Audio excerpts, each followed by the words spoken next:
One. We are live. All right, At 5. it's 5 o'clock on February 18th, 2026, and calling the Deputy County Deputy Sheriff Civil Service Commission to order. The first time in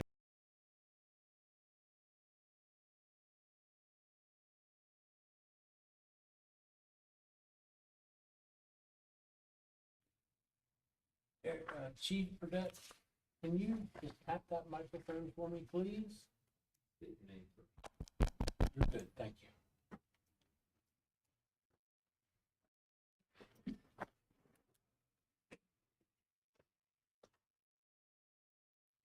All right, so.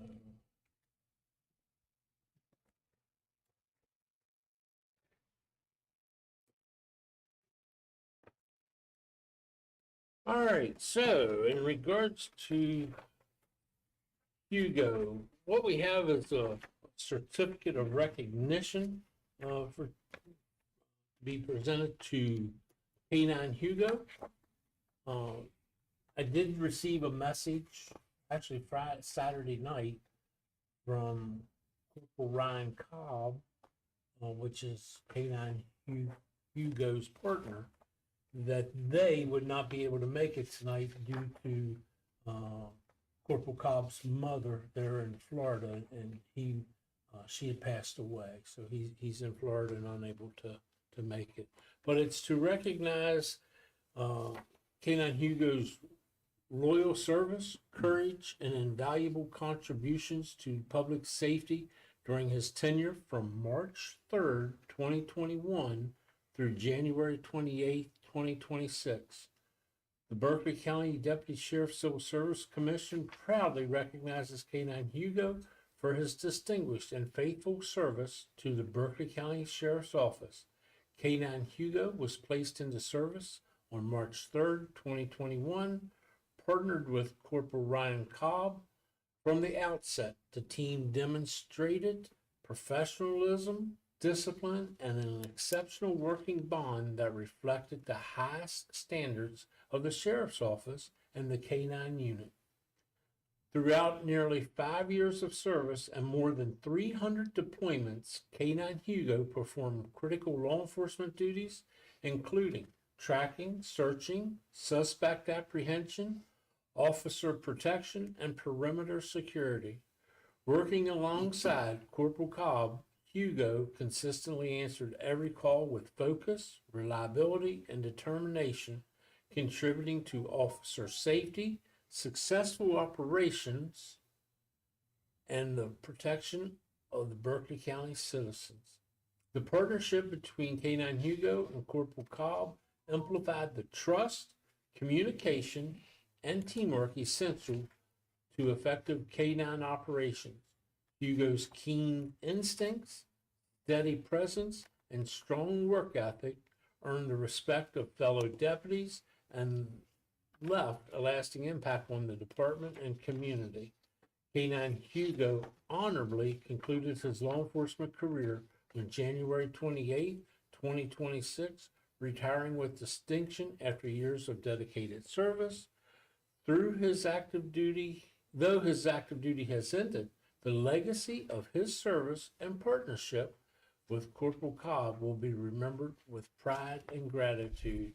And it concludes with saying, with deepest gratitude and respect, given this 18th day of February 2026, and it's signed by Dale Buck, President of the Civil Service Commission. It's maybe signed by him, but it is presented on behalf of this entire commission up here. And I do have for you to take with you to give to Ryan and Hugo, if you would. So there you go, sir. All right, thank you.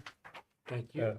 Next item on the agenda is the reading and approval of the minutes from January 21. Has everybody had an opportunity to read the minutes? I have, sir. Yes, yes, sir. Any corrections or deletions or comments? No, sir. Ask for a motion to approve the minutes. I make a motion that we approve the minutes from January 21, 2026. All second. All in favor, say aye. Aye. Budget update. Mr. Alston. Okay. You have before you the report. That was ran as of today's date at 10:49 a.m. this morning by the Honorable County Clerk, Tony Petrucci. And a change from last month, we'll start out with postage. There's been a change from last month's report. Previously, the obligation rate was 4.7% with an available balance of $1,429.37. This month, the obligation is reported at 9.3%, and the available budget is $1,360.47. The $68.90 decrease reflects the cost of mailing the January 10th, 2026 test materials back to the West Virginia Division of Personnel. Under advertisement and publication, there has been a change from last month's report. The obligation rate was 21.2% with a remaining balance of $8,269.25. This month, the obligation rate increased to 28.4% with a remaining balance of $7,519.25. The $750 decrease reflects payment of an invoice to local IQ Maryland Garnett for digital advertisements for the month of December 2025. Then we jump over to professional services. There was no change from last month's report. The obligation rate remains at 0%, reflecting $10,000 available balance of $10,000 in that account line item. And the current available budget overall is $18,879.72 with an overall obligation rate of 14.2. Do you gentlemen have any questions? Yes, sir. No, sir. All right, well, then moving to the next item on old business, which happens to be the next budget. Item 2025-45, the 2026-27 budget. Yes, sir. With that, the only change from last month is that the Honorable Tony Petrucci, the county clerk for Berkeley County, did appear before the county commission on Thursday, January 29th, 2026, here in this room at 3:30 p.m. that afternoon to formally submit his 2026-2027 annual budget, which includes the civil service budget. The county commission is continuing to conduct annual budget hearings. They should be concluding in the near future. And it is anticipated that the county commission will meet with the county elected officials on March 5th, 2026. With the commission is expected to officially adopt the 2026-2027 budget on March 12th. They meet with the elected officials, tell them what they're looking to, and I guess that gives them an opportunity, if they have any questions, to ask the commissioners at that time before it is adopted, like a week later. So, and I don't have anything else to add at this time unless you have any questions. All right. Issue 2025-47, the annual report. Okay. I have provided a 34-page content package to Mr. Matt Umstead. He's the director of the Office of Strategic Planning and Communications. That was in your read-aheads. Okay. And he's currently condensing the material into a more concise format and redesigning the report. I've reviewed the initial draft that was included in your read-ahead, as well as the subsequent revision that I sent to you folks yesterday. The revised layout presents a fresh and professional appearance. He's taken basically those 34 pages down and condensed it into about 15 pages. So it's going to be shorter this year in regards to the annual report. And this here is what the cover will look like for our annual report this year. The state code states that in the annual report, it's to incorporate the rules and regulations. So what we're going to have this year will be an annual report, and then there's going to be 2 attachments. One will be titled Appendix 1, and it will be for the rules and regulations for the first part of 2025. And then the second appendix will be for the rules and regulations that were adopted on June 18th of 2025. So we had 2 sets of rules and regulations that we were actually operating under for 2025 that we need to include. So we're doing it as, there'll be actually 3 documents: the annual report, each of the appendix on rules and regulations, for a total of 3. Can't get around that. I mean, it says in the state code that it'll be a part of it. And I wanted to keep the annual report because I know that's what people will read most, is the annual report, not the rules and regulations. So keep that short. Matt has done a great job. He works with a contractor. Don't know who that contractor is, but so it looks very, very nice. Commissioner Wilson, when I sent back email out to you folks and asked for input, you see anything? Commissioner Wilson did pick up. It's actually on page 13. Page number, there are no page numbers in the report. I just know because I saw it on the PDF document. There's on page 13, under the yearly review, it's paragraph number 9, or item number 9. The 3rd bullet starts out commissioners. He left off the C for commissioner. So we'll have that down to having changed it. One of the lines says civil service seal, and in order to be uniformed, we wanted to read civil service commission seal, and we're going to move the seal over to the left side of the page versus the right, because when I go to crimp the raised seal on the right hand side, it's upside down. So if it's on the right side, on the left side, it's going to read as it should properly read. And we're going to get him to move the wording of the Civil Service Commission seal down so that it's spaced nicely and it looks professional when it is stamped.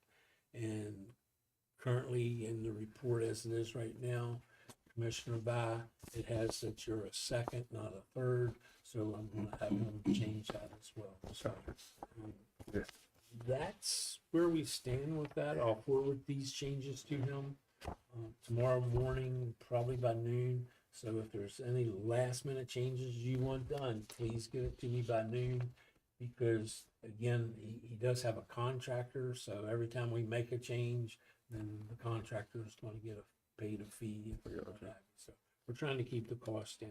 Yeah. Currently, Mr. Petrucci is currently scheduled to present the annual 2025 annual budget annual report to the county commission on Thursday, April 2nd. I tried to get it for April or March 26th, but Mr. Wine, the county administrator, advised that that date was not feasible. So we're going to do it at, I believe it's 10/10 on April 2nd, here in this chambers. And that's the update for the annual report. Gentlemen, have any questions? Nope. Thank you. Moving on to new business, issue 2026-06. Eligible candidates for hire, rate January 10, 26 examination. Okay, the only information that I have is that there were 22 applicants who passed the written test examination, and they have been, it's my understanding, they've all been requested to submit their background packets, I believe. So the sheriff's office, their CID, and they farmed them out to some other folks, other deputies are doing background checks on those 22 applications. Out of those 22, I do know of 2 that have withdrawn since the test results were returned. That's The only information I have, unless the sheriff's office has anything to add to it.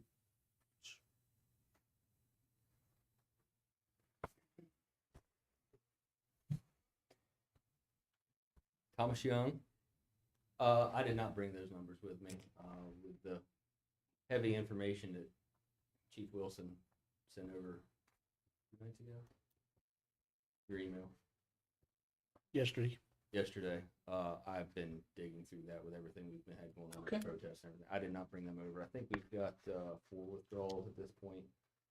One of those 4 is unofficial as of yet. I've not seen the email, but I heard it's coming. Okay, But that's where we sit so far with withdrawals. okay, very good. I anticipate we'll be ready for the next monthly meeting in March. Okay, To start the new process rolling. okay. And the next meeting will be March 18th here, so a month from today, actually. So, okay, thank you. Anything else on that issue? 2026-07, update the rules and regulations adopted on June 18th, 2025. This involves the updates, including inserting addendums, which are numbered 1, 2, 3 through 8, and then 2026-01 and 2026-02, the current rules and regulations. Mr. Wilson, is that yours? Oh, Mr. Alderson? Good. Yeah, what we've done was we went ahead and we updated the rules and regulations manual of all of those addendums. So everything's in place there at this point in time. But in the process of doing that, we've discovered there's some clerical areas, some formatting issues that we're going to have to go back in and do some changes, but we'll do that as we go along. But all the ones that we'd already voted on, put in, they have been put into the new rules and regs. And has that been posted out online yet? I can't, I don't post it until. Until we all sign approve it. That's right. We have to approve and sign it tonight, so. So this is basically on the agenda because it's not been resolved yet, right? It's not. Correct, Mhm. correct. But- You're adopting Yeah. the revised rules and regulations as of February 18th, 2026. To incorporate those and previous addendum. We were voting on that. That's been done, right? Those addendums were voted on, but Right. you need Yes. to vote on adopting. Changes made. Okay. All the addendums But have they're been not put in. ready to do that yet. Yes, sir. Yes, sir. I'm sorry. I thought you said there were some changes to be made. There are going to be new ones coming down this year. And doing the review, we've seen some things, there's some formatting issues and stuff we do, but we can go ahead and adopt what we have All right. and put that into place. Tom Young. Sir? Just a question.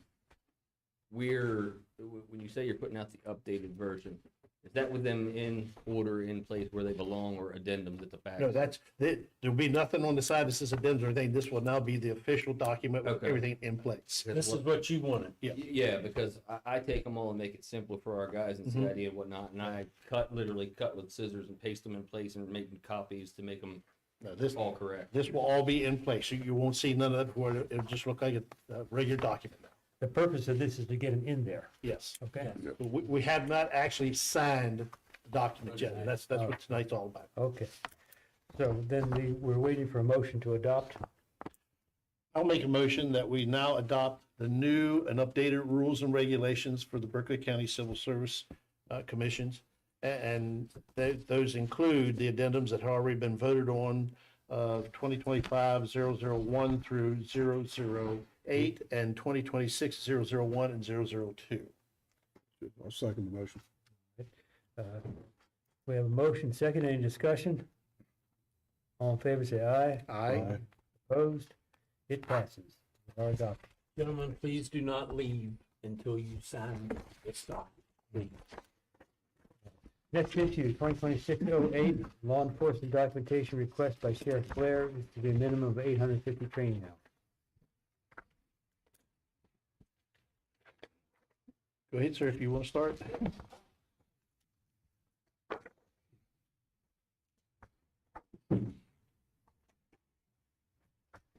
Sheriff Blair, Rob Blair. I had received an email from, well, there's 2 different emails. I'd received an information from Captain Heckman concerning one of the backgrounds we were doing, and question about his certification. And that email was prompted by one that was sent to Captain Rapan that indicated that an officer must have 850 academy hours to count as a certified officer in West Virginia. And the email was from LEPS Board, Danielle Jarrett, to Captain Rapan.